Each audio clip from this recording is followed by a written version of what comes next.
What is going on, everybody?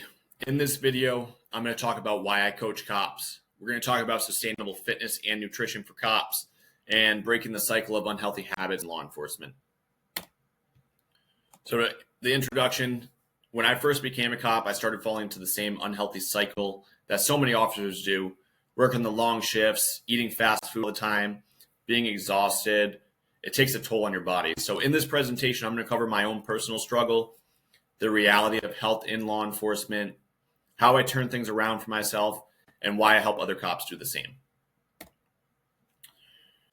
I've started falling into the same struggle, the same cycle and the struggle that so many officers do, working midnight shifts, having no time for yourself, having no time to meal prep food, grabbing unhealthy food on the go, the gas station snacks, drive-throughs.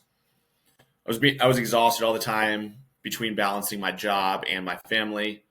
And during this time frame, I hit the heaviest weight I'd ever been in my life, which is 193 pounds. I know that doesn't sound anything crazy, but for me, ever since high school, I was 180 to 185 pounds. So when I crossed the 190, it was a huge wake-up call for me.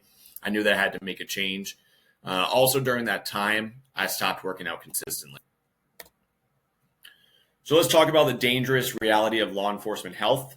We all know it, the stress, the lack of sleep, poor eating habits. It all takes a toll on your body. Cops and other law enforcement officers, they have an increased risk of heart disease, obesity, and burnout. Law enforcement in general has a higher divorce rate. They deal with mental health issues. And, when you graduate the academy, most cops in the first year on the job, they gain 10 to 20 pounds from the lifestyle change. So think about it for yourself. I know I thought about it. I started thinking once I saw all these stats, would I make it to retirement in good health? And most importantly, when I do retire, would I actually be able to enjoy my retirement? There was a wake-up call for me. I went to a crisis intervention team, CIT training, which covered the physical and emotional survival of law enforcement. I realized during this training that I was heading down a dangerous path, and it all starts with your health. I didn't want to be another statistic of another cop dying young. I knew that I had to make I had to make a change for my wife and my kids, and also I had to make the change for my career and my coworkers. So there was also a defining moment on the job.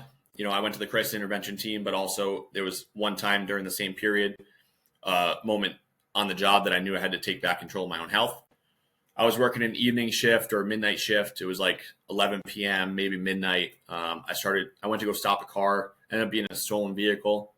The vehicle pulled off the side of the road. 3 people jumped out of the vehicle in ski masks. They began running into the woods. My sergeant and I, we were both on scene. We started chasing them through the woods, through the knee-deep mud. The mud was all the way past our knees. It was very thick. It was hard to run through.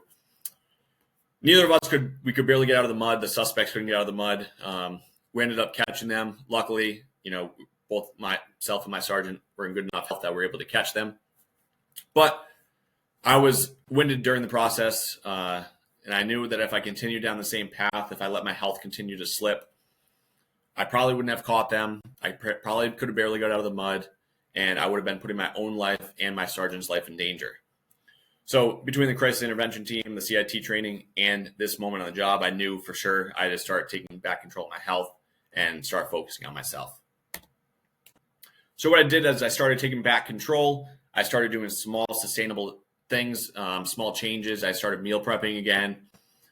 I made the daily habit of walking 10,000 steps a day. I started drinking more water, working out four or 5 times per week.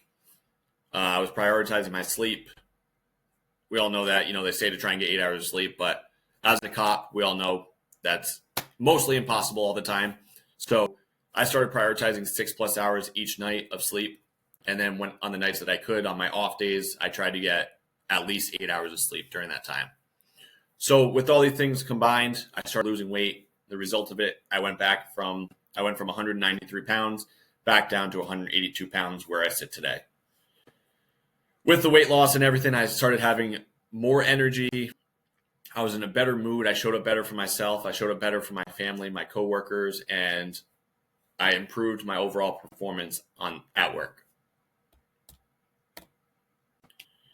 During this time, all the officers at my department, they knew that I was a personal trainer prior to being a cop. They knew that I owned the gym, and they saw the results I was getting for myself. So I started becoming a resource for the other officers at my job. People came to me asking for advice, and even at the small department like we got 20 people at my department. I saw how many people were struggling by skipping meals, eating out constant fast food all the time, working doubles with little sleep, and they were relying on coffee and energy drinks to function. So I thought to myself, if this is happening at my small department, what was it like for other cops across the country?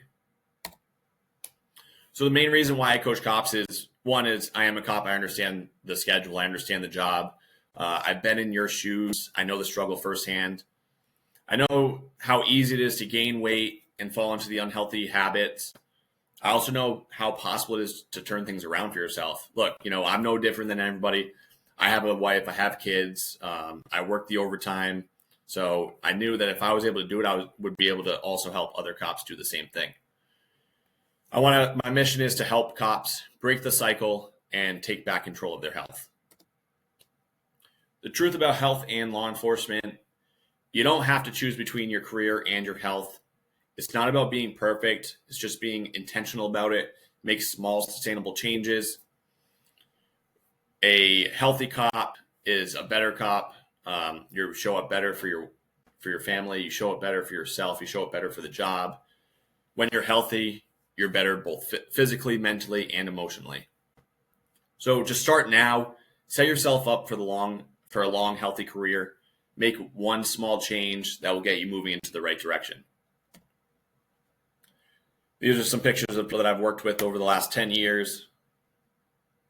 None of them are any different than any of you.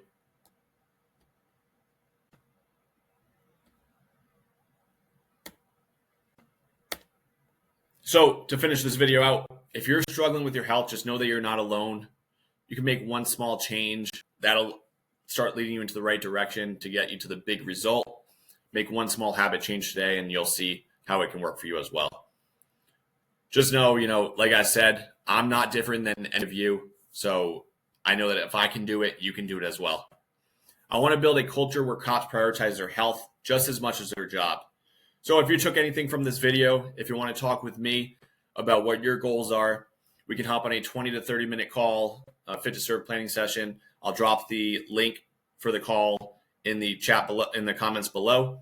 Go ahead, click that, schedule a meeting with me. We'll talk about your goals, where you're at today, where you're trying to get to. I'm not going to try and sell you anything.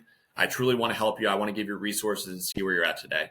So if you're interested, go ahead to the comments below, click on the link, schedule that call with me, and I look forward to talking with you soon.